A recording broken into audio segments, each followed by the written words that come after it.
레위기를 지나서 이제 민수기에 접어들었습니다. 민수기 초반에 하나님께서는 이스라엘의 인구를 조사하게 하셨죠. 이 인구를 조사하는 이 말씀들을 우리가 개인적인 관점에서 보면 왜 이 시대를 사는 우리와 아무런 관계없는 이야기 아닌가 이렇게 생각이 됩니다. 왜 사람 숫자를 세는 이런 얘기를 성경에 포함시켜 놨을까?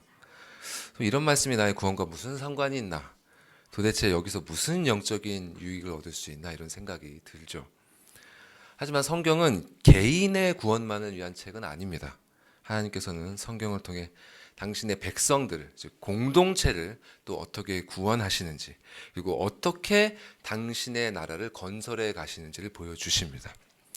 그래서 출애굽기에서는 당신의 백성들을 구원하시고 그들과 언약을 맺으신 것을 보여주셨고요. 또 레위기에서는 당신의 백성들이 그 언약 안에서 어떤 법을 지키며 살아가야 하는지를 또 알려주셨고, 이렇게 또 지금 우리가 이제 읽고 있는 민수기 초반에는 당신의 백성들이 어떻게 구성되어 있는지를 스스로 파악하게 하시고, 또 그들이 서로 어떤 질서 가운데 있어야 하는지를 알려주고 계십니다. 자, 오늘 본문은 바로 이런 흐름에서 이어진 것이죠. 이제 본래는 오늘 본문이 11절부터 5장 11절부터 31절까지인데요. 다 읽기 길어서 이제 후반부 1부만 읽은 것입니다. 자, 민수기 1에서 4장까지의 내용을 통해서 이렇게 당신의 나라의 질서를 세우신 하나님께서는 민수기 5장에 들어와서는 그런 질서를 파괴하는 죄들을 어떻게 다루어야 하는지에 대해서 말씀하고 계십니다. 그래서 여기서는 죄를 세 가지 측면에서 다루고 있어요. 그래서 첫 번째는 부정함의 측면에서 죄를 다룹니다.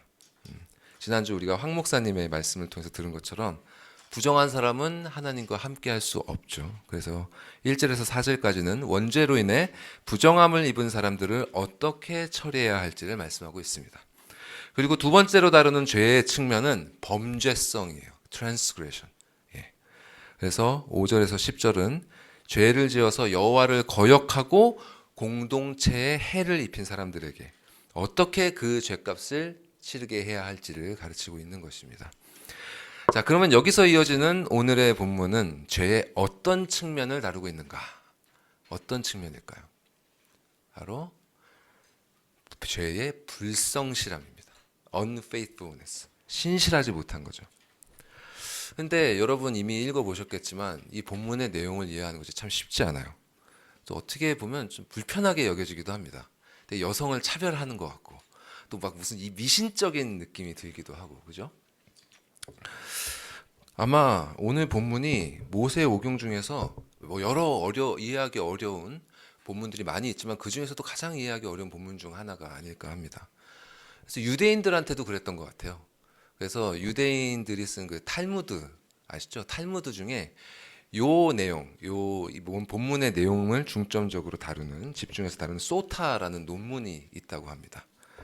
근데 그 내용을 보면 성경 본문에 없는 내용들을 추가해서 이 규례를 더욱 구체적으로 만들고 있는 걸 볼 수 있어요. 예를 들면 이런 내용을 거기다 넣었습니다. 자, 남편이 아내가 간음을 한 것으로 의심이 되면 오늘 본문에서는 이제 제사장에게 데려가잖아요. 근데 그렇게 제사장에게 데려가기에 앞서서 뭘 하냐?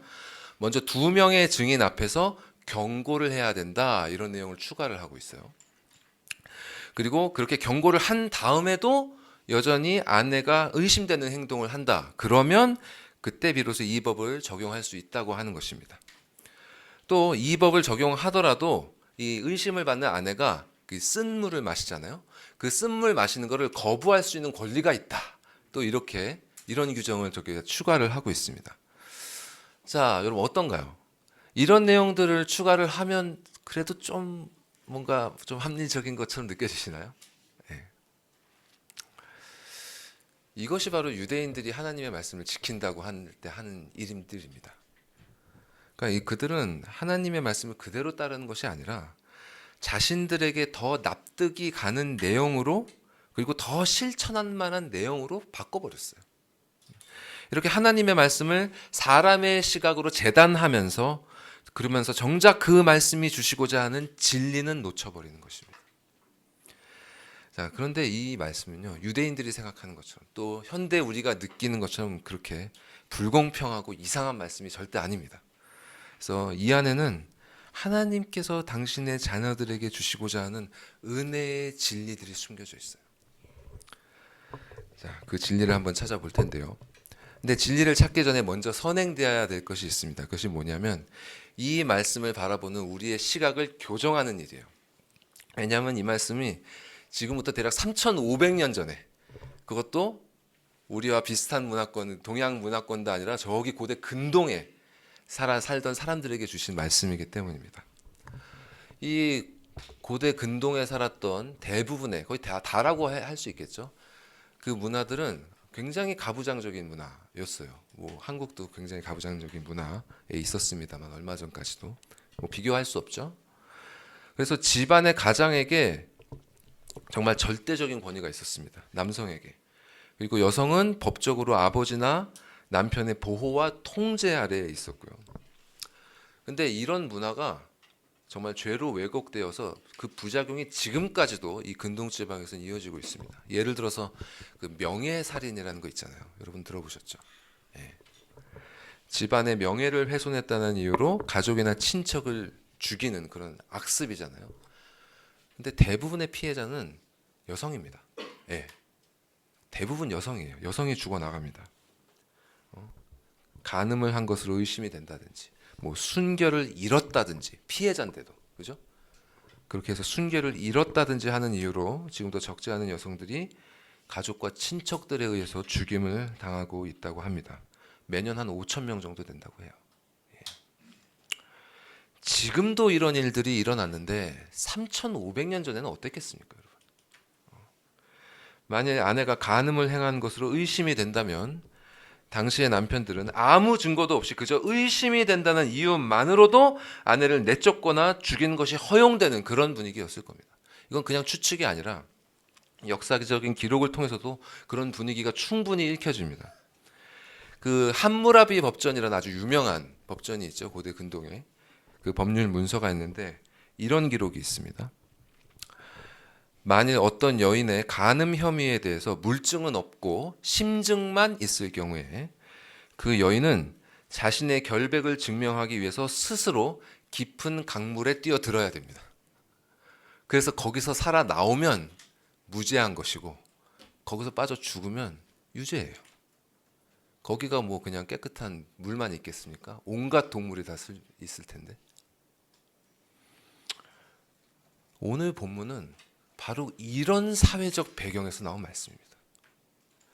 그러니까 이 법은 아내들의 탈선을 막을 뿐만 아니라 남편의 근거 없는 분노로부터 무고한 아내들을 보호하기 위해 주어진 것이에요. 이 법 덕분에 의심을 받은 아내들은 목숨을 걸고 강물에 뛰어들거나 하는 그런 방식으로 자신의 결백을 증명할 필요도 없었고 이유 없이 쫓겨나거나 죽임을 당하지 않을 수 있었습니다. 그리고 아내가 의심되는 남편들은 자기 마음대로 아내를 처분할 수 없었고 하나님의 법대로 따라야 했어요. 또한 아내가 의심받는 상황에 대한 법만 있고 남편이 의심받는 상황에 대한 법이 없는 것이 또 마음에 불편하잖아요. 현대인들에게는. 그것도 바로 그런 이유 때문이었습니다. 왜냐하면 당시 남편에게는 아내를 내쫓거나 죽일 수 있는 권한이 있었지만 아내에게는 그런 힘이 없었기 때문에 아내의 의심으로부터 남편을 보호하는 법은 존재할 이유가 없었던 거예요. 게다가 간음을 저지른 증거가 명백하면 남자든 여자든 똑같이 사형에 처해야 했습니다.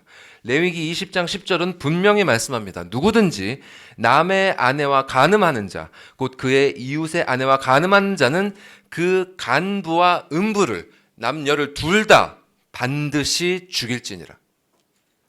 이렇게 말씀을 통해서 확인할 수 있듯이 오늘 본문 말씀은 흔히 생각되는 것처럼 그렇게 여성을 부당하게 취급하는 말씀이 아닙니다. 오히려 사회적 약자였던 그들을 보호하는 동시에 불성실의 죄악으로부터 하나님의 백성들을 지키기 위한 규례였습니다.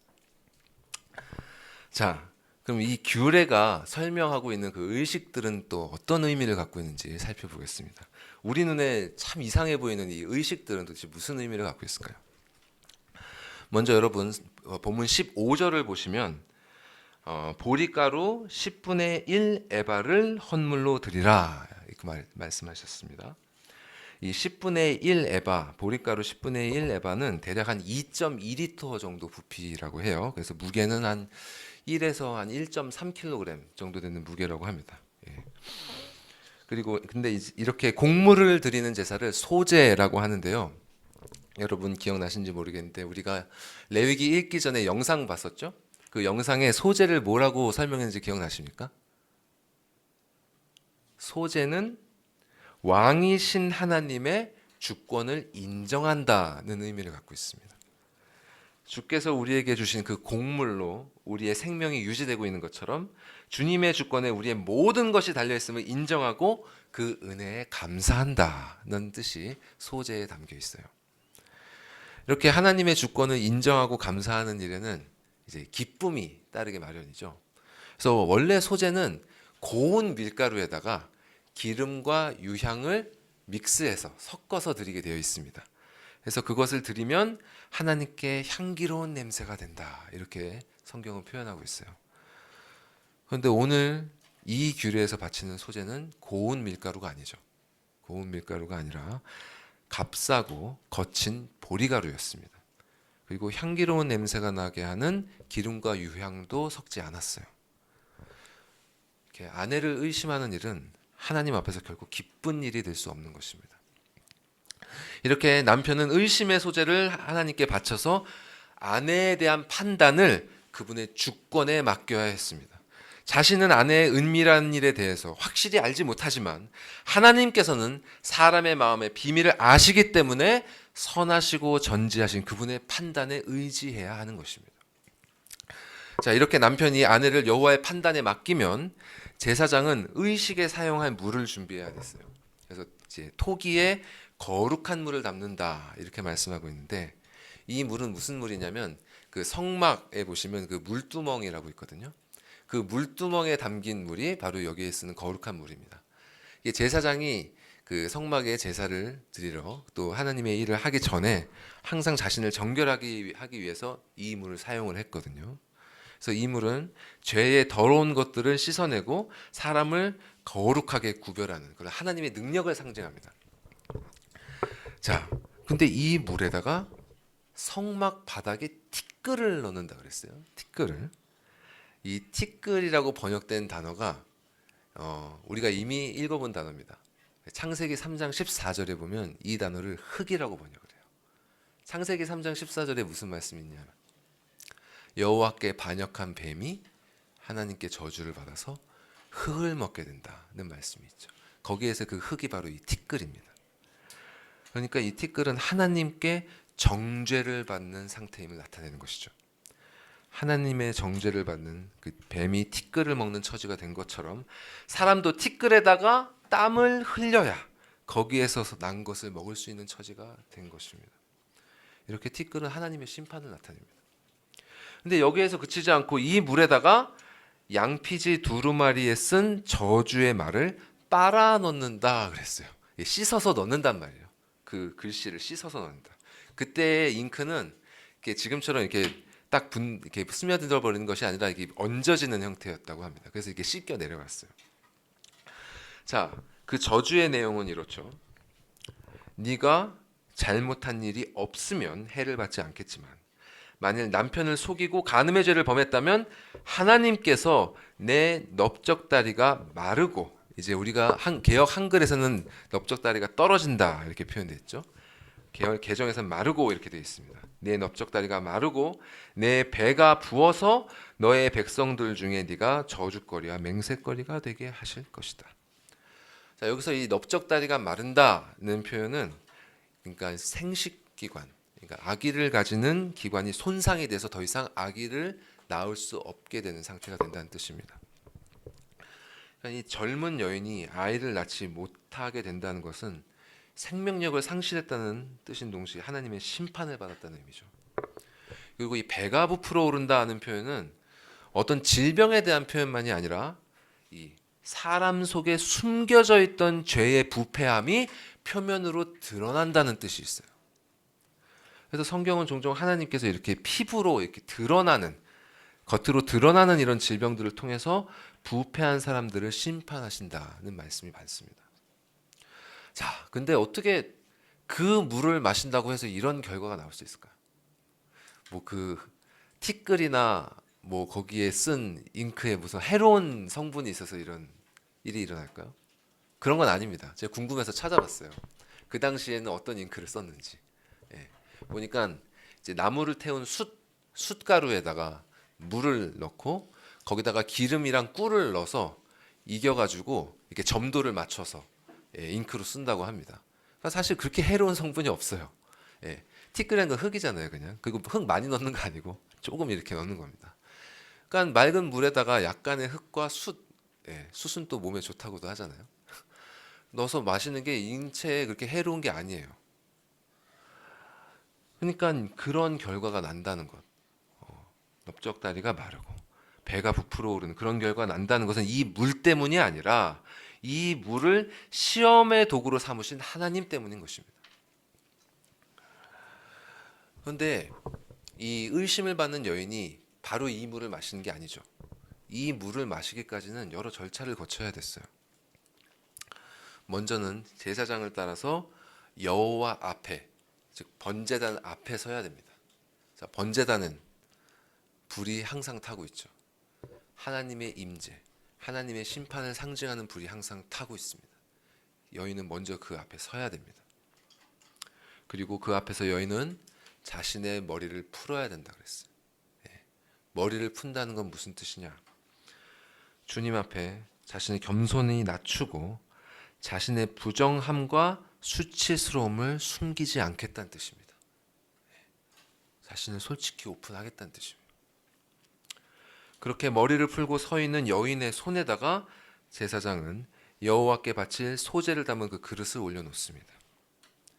이 불타는 하나님의 임재 앞에서 여인은 거친 보리가루라는 이런 보잘것없는 재물을 들고 서 있어야 했습니다. 그리고 제사장이 그 중에 한 움큼을 취해서 번제단에 불사르는 것을 지켜봐야 했죠. 만일 자신에게 죄가 없다면 아무 일도 일어나지 않겠지만 죄가 있다면 저렇게 불타버리는 보리가루처럼 하나님의 진노를 면치 못하게 될 것입니다. 간음을 범하지 않은 떳떳한 여인이라면 두려울 게 없겠지만 죄를 지은 여인이라면 불안함과 두려움을 감추기 어려울 것입니다. 그리고 자신이 지은 죄의 기억으로 인해서 양심의 가책을 받을 것입니다. 그래서 성경은 이 소재를 가리켜서 죄악을 기억나게 하는 기억의 소재라 그렇게 말씀하셨습니다. 자, 그런데 만일 이때 이 양심의 가책을 못 이겨서 여인이 자신의 죄를 인정하면 어떡할까요? 유대인들의 기록에 따르면 이렇게 의식이 마치기 전에 죄를 고백한 여인은 남편에게 이혼을 당하고 받았던 지참금을 몰수당했다고 합니다. 그러니까 죽임을 당하지는 않았다는 뜻이에요. 죽이지는 않았답니다. 그러니까 이 시점에 이르면 죄를 지은 여인이라면 마음에 큰 시험을 받을 것입니다. 여기서 내 죄를 고백하고 죽임을 면할 것인가? 아니면 끝까지 숨겨서 하나님의 심판이 진실로 일어나는지 아닌지를 볼 것인가?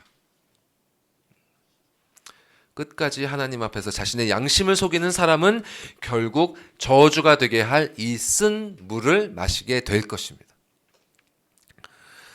자, 여기서 이 쓴 물이라 하면 그 맛이 쓰다기보다는 뭐 맛도 좋지 않겠지만 죄인이 그 물을 마셨을 때 따라오는 결과가 쓰다는 뜻이에요. 그 결과가 쓰다. 사실 이스라엘 백성들은 광야 생활을 시작하면서 이 쓴 물에 대한 기억을 가지고 있죠.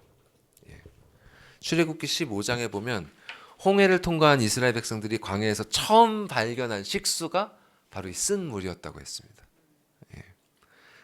그때 사흘 길을 걸었거든요, 이스라엘 백성들이. 사흘 동안 길을 걸어갔는데도 마실 물을 얻지 못해서 확 목말라고 있던 차에 물을 발견하고 좋아해서 마셨는데 마시기 어려울 정도로 쓴 물이었다. 그래서 그곳의 이름을 마라라고 했다고 하죠. 쓰다라고 불렀다고 합니다. 자,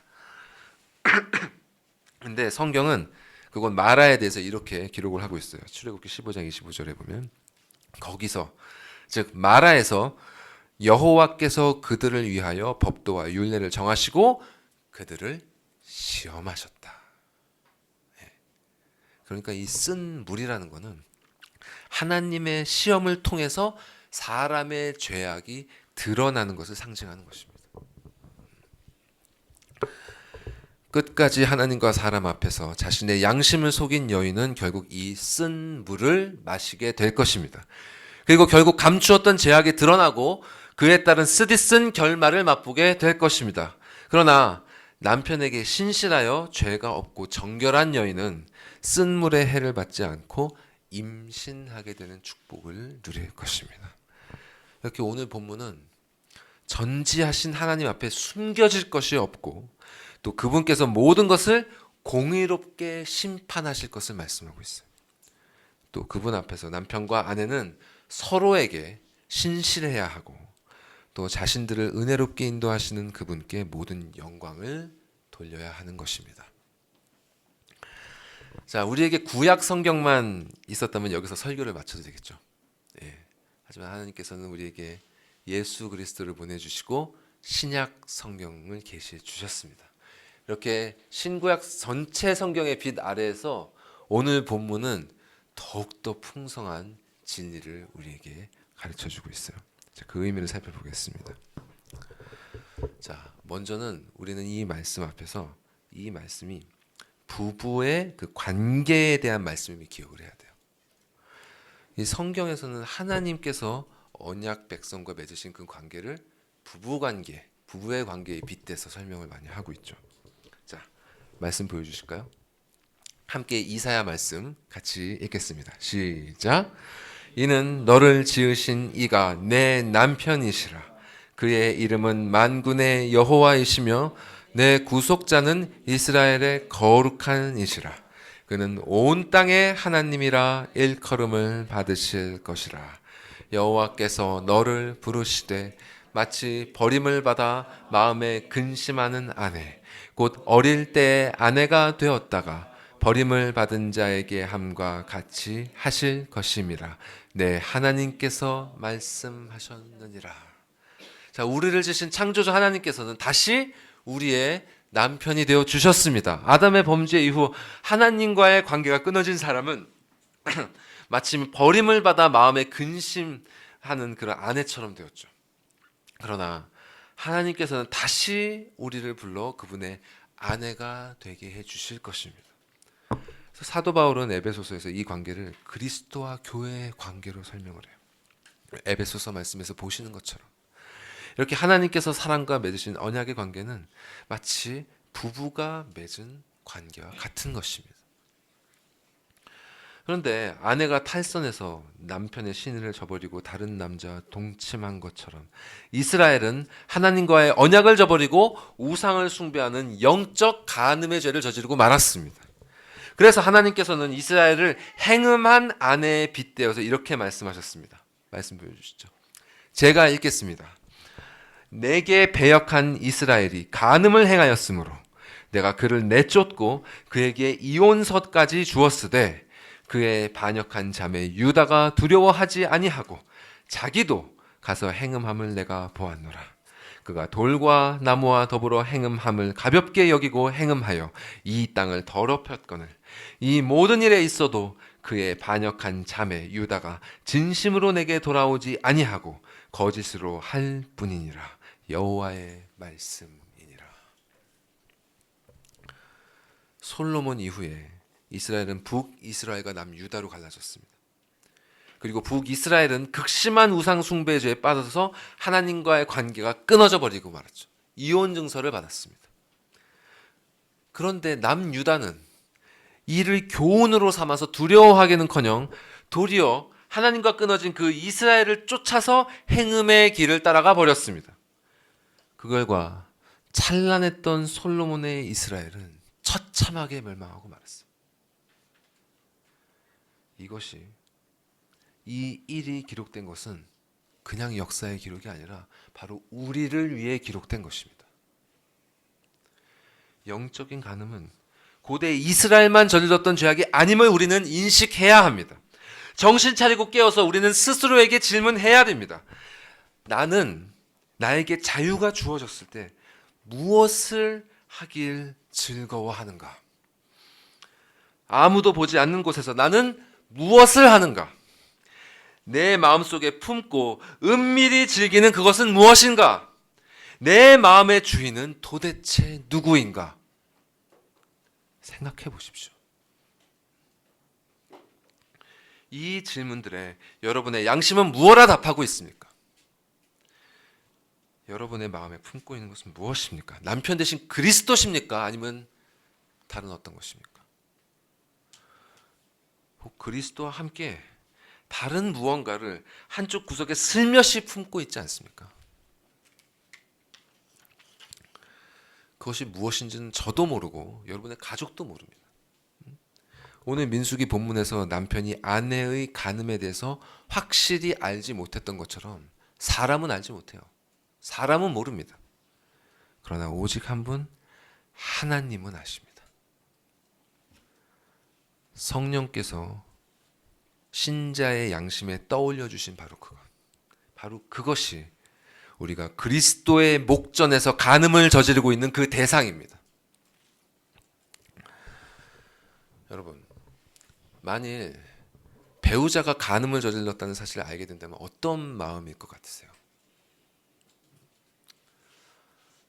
만약 배우자를 사랑하는 마음이 다 사라져 버렸다면 사실 별 느낌 없을 겁니다. 뭐 법적으로나 배우자지 뭐 사실 아무 관계도 아니지 않습니까? 뭐 아무 상관도 없겠죠. 하지만 진실로 배우자를 사랑하는 마음이 있다면 정말 상상하기도 싫은 끔찍한 고통이 엄습하지 않겠습니까? 사랑하면 할수록 그 괴로움은 더할 것입니다. 그것이 바로 하나님께서 우리에 대하여 품으신 마음입니다. 기회만 되면 영적인 간음을 저질러버리는 우리를 하나님께서는 이루 헤아릴 수 없는 그런 마음으로 지켜보십니다. 오늘 본문은 그 마음을 의심이라고 말씀하고 있는데요. 이를 영어 성경들은 The Spirit of Jealousy, 질투의 영이라고 번역하고 있습니다. 십계명에서도 말씀하신 것처럼 하나님은 질투하시는 하나님이십니다. 이러한 하나님의 질투에 대해서 스가랴서에서는 이렇게 말씀하고 있어요. 보여주시죠. 만군의 여호와가 이같이 말하노라. 내가 시온을 위하여 크게 질투하며 그를 위하여 크게 분노함으로 질투하노라. 이 말씀을 새 한글 성경에서는 이렇게 번역합니다. 전능하신 여호와께서 이렇게 말씀하셨습니다. 내가 엄청난 열정을 품고 시온을 위해 열정을 쏟는다. 엄청난 노여움을 품고 시온을 위해 열정을 쏟는다. 이렇게 질투라고 번역된 원어 키나라는 단어는 또한 열심, 열정이라는 의미도 갖고 있습니다. 우리를 향해서 하나님께서는 열정을 갖고 계십니다. 그렇기 때문에 하나님께서는 당신을 외면하고 다른 것을 쫓아가는 우리에게 질투하십니다. 그 열정에서 나오는 질투 때문에 하나님은 우리의 영혼을 당신께 돌이키기 위한 열심을 행하시는 것입니다. 하나님께서는 이러한 당신의 열심을 당신께서 세우신 사역자들을 통해 나타내셨어요. 예를 들어서 우리가 앞으로 읽겠지만 민수기 25장에 보면 하나님께서는 아론의 손자 비느하스를 통해서 이스라엘을 향한 당신의 열정을 나타내셨습니다. 그때 이스라엘은 이제 가나안 땅에 상당히 가까워졌어요. 시딤이라는 곳에 이르렀는데 거기서 그들이 모압 여인들과 음행하면서 이방 신들에게 절하는 우상 숭배를 하게 됐습니다. 그래서 하나님께서는 이스라엘에게 진노하셔서 그들 사이에 전염병이 돌게 하셨고요. 그로 인해서 많은 사람들이 죽게 되었습니다. 근데 그 지경이 되었음에도 불구하고 여전히 이방 여인과 음행을 저지르는 사람이 있었어요. 그래서 비느하스가 그 사람을 보고 그를 쫓아가서 창으로 그 여인과 함께 두 사람을 찔러 죽였습니다. 그 일로 인해서 하나님께서 내리셨던 전염병의 재앙이 그쳤고, 하나님께서는 비느하스의 행동에 대해서 이렇게 말씀하셨습니다. 제사장 아론의 손자 엘르아살의 아들 비느하스가 내 질투심으로 질투하여 이스라엘 자손 중에서 내 노를 돌이켜서 내 질투심으로 그들을 소멸하지 않게 하였도다. 이렇게 하나님의 이 열정적인 사랑은 그분을 진심으로 따르는 사람들 역시 그분을 향한 사랑에 열심을 내도록 합니다. 그래서 사도 바울도 고린도후서에서 이렇게 고백하고 있는 것입니다. 내가 하나님의 열심으로 너희를 위하여 열심을 내노니 내가 너희를 정결한 처녀로 한 남편인 그리스도께 드리려고 중매함이로다. 여러분, 이 마음을 아십니까? 이 마음을 아세요? 하나님의 그 사랑을 경험한 사람은 이 마음이 뭔지 압니다. 영원 전부터 택하신 사람들을 향한 그 하나님의 열심, 그들을 믿음으로 부르셔서 언약을 맺으신 그분의 열정, 이렇게 신실하지 못하고 음란한 우리를 위해 우리 위하시는 그분의 질투하시는 사랑, 그 사랑 여러분 알고 계십니까? 부모의 사랑을 알지 못하는 자는 폐륜하죠. 또 배우자의 사랑을 저버리는 자는 저주를 받아 마땅합니다. 아버지 하나님의 사랑을 외면한 자는 어때야 마땅하겠습니까? 그분의 목전에서 간음을 저지르는 자들은 영원한 형벌을 받아 마땅한 것입니다. 여러분, 우리의 영혼 지금 어떤 상태입니까? 우리는 우리를 향한 이런 하나님의 열심 앞에서 떳떳할 수 있습니까? 여러분은 여러분 앞에 놓인 이 저주가 되게 하는 쓴물을 마실 수 있습니까? 오늘 본문에 나온 의심받는 여인처럼 마지막 날에 하나님 앞에서 자신의 죄를 끝까지 부인하는 모든 사람의 앞에는 저주가 되게 하는 이 진노의 쓴 잔이 놓여질 것입니다. 여러분은 그 진노의 잔을 마실 수 있습니까? 정녕 그 잔을 마심으로 하나님의 진노하심이 정말인지 아닌지를 그 영혼으로 확인하려 하십니까? 하나님께서는 믿고 회개하는 자에게 이 잔을 지나가게 하셨습니다. 하나님의 진노가 유월되게, 패스 오버 되게 하셨습니다. 그럼 이 진노의 잔 누구에게 갑니까? 바로 예수 그리스도께 갑니다. 예수께서는 겟세마네에서 땀이 피가 되도록 괴로워하시면서 아버지께 이렇게 기도하셨습니다. 내 아버지여, 만일 할만하시거든 이 잔을 내게서 지나가게 하옵소서. 그러나 나의 원대로 마시옵고 아버지의 원대로 하시옵소서. 이 잔에는 골로새서에서 말씀하고 있는 것처럼 우리를 거스르고 분리하게 하는, 즉 우리를 정죄하고 저주하는 법조문으로 쓴 그 증서가 녹아져 있습니다. 쓴 물에 저주의 말이 녹아져 있는 것처럼 이 증서가 녹아져 있습니다. 이 저주의 말이 쓰여진 물을 들이키심으로 예수께서는 우리를 향한 정죄의 법을 지워버리셨습니다. 우리 대신에 십자가라는 나무 위에 못 박히셨습니다. 자, 여러분, 이스라엘이 마라에서 쓴 물로 인해서 모세를 원망하고 있을 때 하나님께서는 모세에게 한 나무를 가리켜 물에 던지게 하셨고, 그러자 그 물이 달게 되었다고 성경은 말씀합니다. 하나님께서 가리키신 그 한 나무가 상징하는 것이 바로 예수 그리스도의 십자가입니다. 그 나무가 물에 던져짐으로 이스라엘이 마셔야 했던 쓴 물이 단물이 되어서 메말라가던 그들의 생명을 살렸듯이 그리스도께서 십자가에 못 박히심으로 우리가 마셔야 했던 저주와 사망이 되는 그 쓴 물은 축복과 생명이 되는 단물로 바뀌게 되는 것입니다.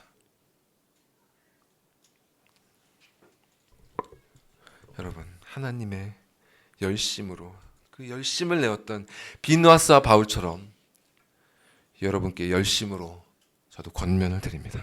아버지 앞에 나아오십시오. 아버지 앞에 헝클어지고 망가진 그 모습 그대로 나오시기 바랍니다. 머리를 풀어 헤치시고 거친 보릿가루와 같은 그런 보잘것없는 그 삶을 가지고 그분 앞에 나아오십시오. 그리고 그분의 전능하신 주권을 인정하시기 바랍니다. 그리고 그리스도를 통해 보여주신 아버지의 크신 은혜를 의지해서 여러분의 모든 죄를 낱낱이 아뢰시기 바랍니다. 성령께서 양심을 통해 알려주신 그대로 하나도 감하거나 더하지 마시고 여러분이 그분 앞에 저지른 모든 일들을 그분께 고하십시오. 그리스도보다 더 사랑했던 것, 아버지보다 더 즐거워했던 것, 주님의 영광보다 더 소중히 여겼던 그 보잘것없는 것들을 아버지 앞에 내려놓으십시오. 그리고 독생자 그리스도를 주시기까지 여러분을 사랑하신 그 열심 앞에서 우리가 얼마나 신실하지 못하고 얼마나 뻔뻔하고 파렴치하게 그분의 목전에서 영적인 간음을 저질렀는지를 고하시고 가슴을 치며 회개하시기 바랍니다. 그리하면 우리의 대제사장이 되신 예수 그리스도께서는 그 거친 보릿가루와 같은 우리의 형편없는 삶도 그분 앞에서 향기로운 제사가 되도록 불살라 주실 것입니다. 그리고 우리가 마셔야 할 저주가 되게 하는 쓴물을 가져가서 친히 마셔버리시고 대신 우리에게는 당신과 하나가 되어 그분이 받으실 모든 복락을 누릴 수 있게 해주신 그 축복의 잔과 떡을 마시고 또 먹게 해주실 것입니다. 이것이 바로 우리를 대신해서 저주가 되게 하는 쓴물을 들이키신 예수 그리스도께서 얻어내신 결과입니다. 민수기 본문에선 자신을 더럽힌 일이 없고 정결한 여인은 쓴물의 해를 받지 않고 임신할 것이라 말씀하셨습니다. 그리스도께서는 아버지 앞에서 더럽히신 일이 전혀 없고 완전히 순결하신 분이기 때문에 쓴물의 해를 입지 않으시고 많은 생명을 잉태하여 낳으셨습니다. 그 생명이 바로 거듭난 신자들이고 주님의 순결한 신부가 된 교회입니다. 교회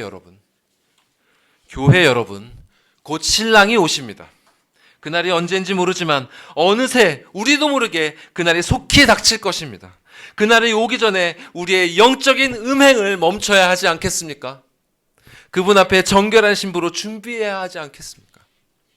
비록 그 준비함에 있어서 이 세상의 간교함과 이 영혼의 음란함으로 인해서 가슴을 치는 고통과 애통함을 완전히 피할 수는 없지만 우리와 함께 해주시는 성령께서는 기필코 신자의 영혼을 그분 앞에 정결한 신부로 준비시켜 주실 것입니다. 그리고 마침내 맞이하게 될 그 날에 아버지께서는 우리의 모든 눈물을 닦아주시고 당신의 장막에서 우리와 영원토록 함께 하실 것입니다. 이 약속의 말씀 보여주십시오. 자, 이 약속을 우리 영혼의 참된 위로와 소망으로 삼으시고 이 약속이 이루어질 그 날까지 아버지의 열심, 그 아버지의 열정적인 사랑에 사로잡히셔서 끝까지 견디는 은혜를 누리시길 진심으로 축원합니다. 함께 이 말씀을 읽도록 하겠습니다. 시작. 또 내가 봄에 거룩한 성 새 예루살렘이 아버지 하나님께로부터 하늘에서 내려오니 그 준비한 것이 신부가 남편을 위하여 단장한 것 같더라.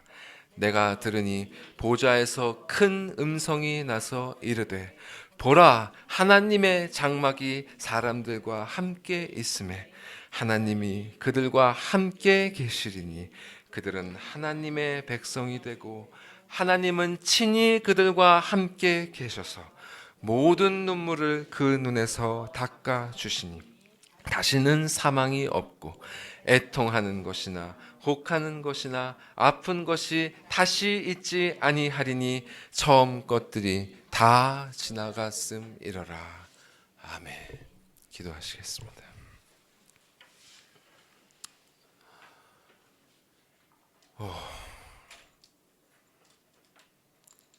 우리의 신랑 되신 주여, 주 앞에 우리를 그 열정으로 그 열심으로 사랑하시는 주 앞에 어찌 우리가 고개를 들고 서 있을 수 있겠나이까. 주여, 우리가 이 정말 거칠고 거친 이 보잘것없는 보릿가루와 같은 삶을 가지고 우리를 가리운 모든 것들을 다 벗어버리고 풀어헤친 머리로 당신 앞에 나갑니다. 우리를 불쌍히 여겨 주시고 긍휼히 여겨 주시옵소서.